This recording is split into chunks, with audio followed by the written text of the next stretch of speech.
What's going on, everybody? How's everybody feeling? Got another great video for you guys today. You let me know what you think down in the comments below, all right? I know that if you've dealt with a narcissist, you have dealt with this, and that is a narcissist. One of their jobs is to make you believe that it's you.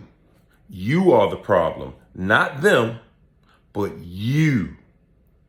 You are the one that is causing them to lie, to steal, to cheat, to treat you badly, to torture you. It's you. It's not them. It's not something that they just set out to do. That's one of the things that the narcissist wants you to believe. They want you to believe that, if you just went along, if you just go along with my program, then I don't have to torture you. And they create an entire world of make-believe, a world of make-believe that let's make believe that nothing is wrong with me and everything is wrong with you because you don't want to just go along with what I'm doing. You don't want to trust. You don't want to just believe that you are the problem. The narcissist literally will have you always thinking, always second guessing. And see, one of the ways that they do it is, they will do things to get you started. This is one of the ways that it's one of the ways they manipulate you. What they will do is they will create this false narrative, this argument, they will pull something out of the sky, just nothing. They will create something and it will just grow legs and start living and surviving right there. They will just create a lie and they know you're going to defend yourself because you're the only one in that relationship with integrity. So they're going to attack your integrity. They're always going to go after you so that, just to get you to play along. You go along, you play along. That's intended. That's what they intended for you to do. When they start this argument with you, they intend for you to argue with them. They know they're lying. It's not even that question if they're lying or not. It's just how long are you going to play with them? How far are you going to allow the game to go? So they create the lie. You defend it. Now they have you in. And then they just stop piling up. The lie, it just grows and grows bigger, bigger and bigger.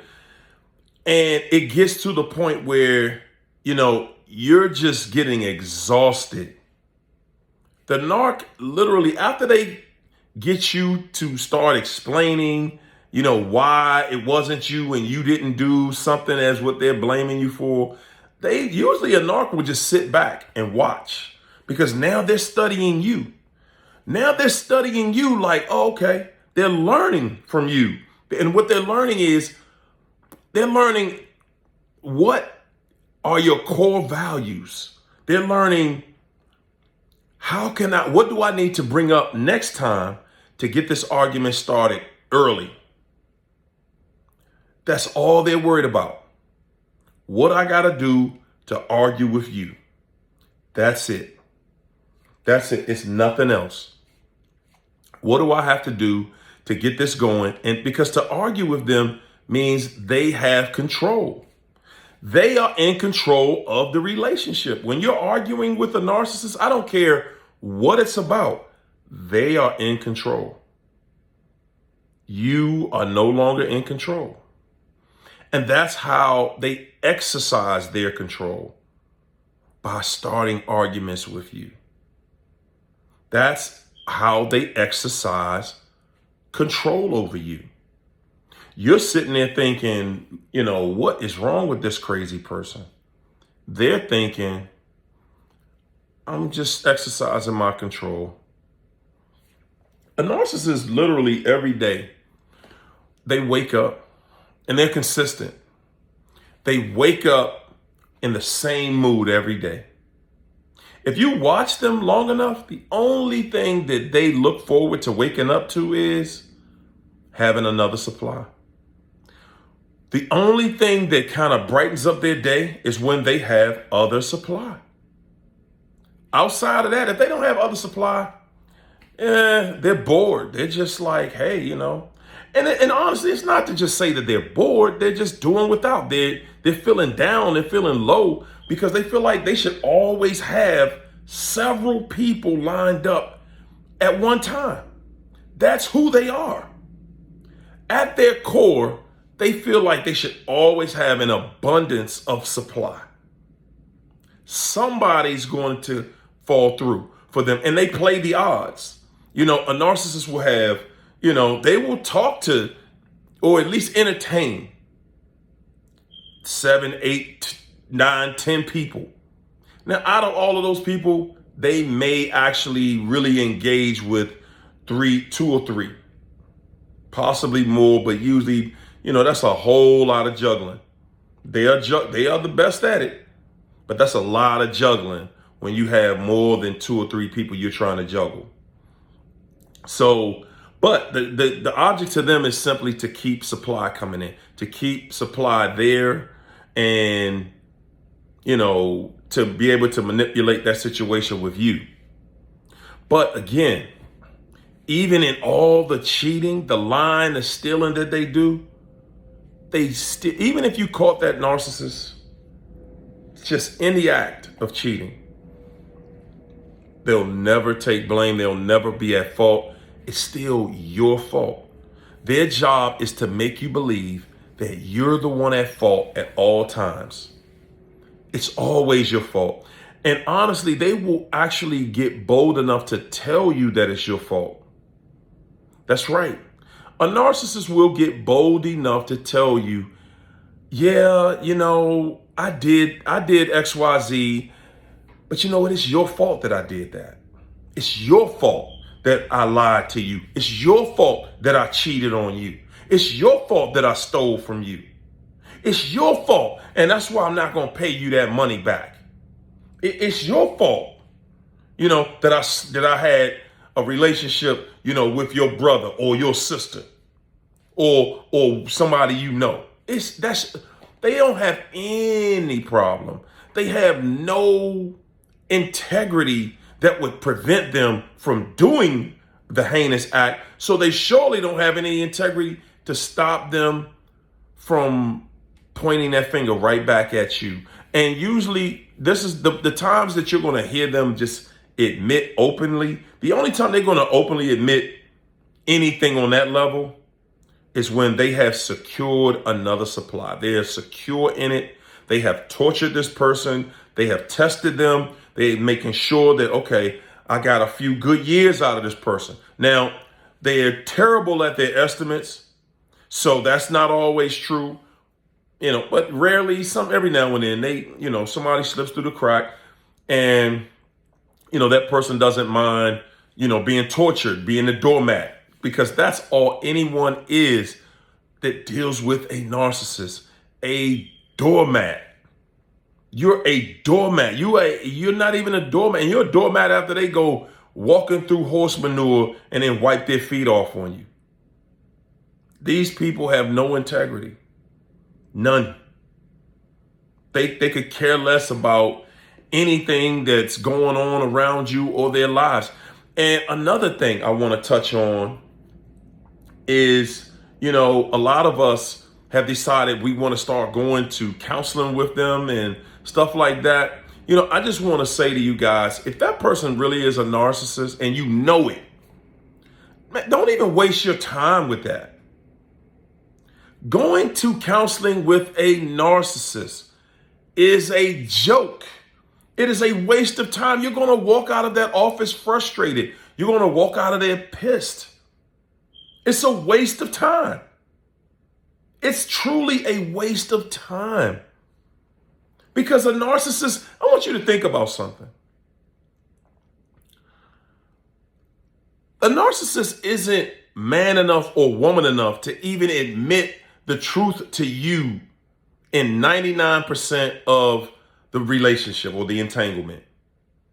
The only time they'll admit any truth, and they won't even give you the whole truth, but only time they'll give you any truth is just to hurt you. That's the only purpose of telling you any truth, but they'll never reveal the entirety of the truth. That's never going to happen. Never going to happen. But they will reveal certain things to you that will hurt you if they know when they get to that place, they know they're just trying to hurt you.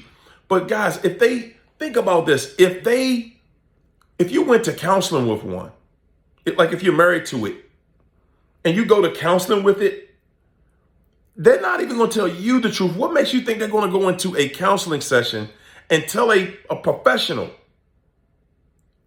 how they drag you, how they torture you, how they lie, cheat, and steal? What makes you think they're going to go to somebody, a third party, and admit how trashy they are and how horrific it is to be in a relationship with them? They're not going to do it. They're going to go with an agenda. And they trust and believe they're going to deflect every minute they're there. It's not going to be a kumbaya session where we come together and we talk. If anything, they're going to talk about the issues they have with you. That's it. It's going to turn into, they're going to create this narrative. They're going to create something totally out of the sky. Well, I never recovered from the time, back 5 years ago when you said such and such and so. And I think that's the problem with us now. And I'm just really not. They're going to come up with some cockamamie bull that has nothing to do with anything. And you got to sit there and in front of a therapist, because you're the one hoping they're going to come here and just keep it real. It's never going to happen. It's not going to happen. They're not about to go in there and spill their guts to somebody, a professional that's going to correct them. They got you always correcting them, and they don't want to hear it. They don't want to hear it. They don't. They do not want to hear it. People, you going into those sessions, that's just to prolong the torture. It's to give you hope. Going to therapy, going to see a therapist, a counselor to save your relationship with, and you're in there with a narcissist, simply is buying them time. That's it. They're getting a little more time to torture you. And also it's creating a space in your mind to make you think that they're actually sorry about something. They're not. They don't care. It's not love. It's simply to hold you off, to put you in a space where you give them more time to torture you. It's all it's about is just to keep that carrot. They keep dangling that carrot, and that's all it's about. You're never going to get the carrot. You're never going to get it. I would not waste one penny. I would not waste 1 minute of my time going to therapy if I know this person is a narcissist, I would not waste 1 minute on it, because it's only going to give you false hope that we can possibly make it. You cannot make it. Okay? You cannot make it through something like that with them. Listen, guys, that's my video. Go to the comments, like the video, share the video, comment on the video. I want you guys who have the experience, I want you to help somebody out on this. People really need your help in seeing the consistency with all of us. Share your experiences of what it was like going to counseling, going to therapy, XYZ. Let people know. It's time that we just pull the covers off this monster and just make it known. There's no way, there's no helping this monster. There's no helping it. All right, that's my video, guys. Like I said, like, share, comment. Definitely subscribe to my channel if you're not already a subscriber. I have actually hundreds of videos on here right now. Yes, put me in your loop. Also, I have a Facebook group called Narcissist Anonymous 101, the Empath Tribe.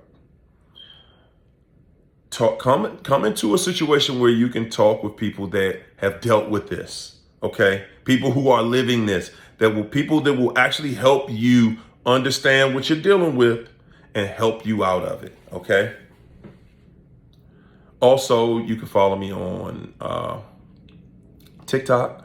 I'm on TikTok. I'm on Instagram, and I do have a business page on Facebook, Harry-O Over the Top. If you guys need some help, some real help trying to figure this craziness out and try to strategize your next move, dealing with this narcissist, how to deal with rumination. That is the one that gets all of us. You can reach out to me. I'd be glad to help you out with one-on-one coaching.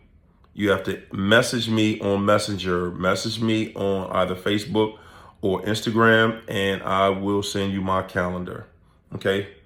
Thanks again, guys. See you on the next video.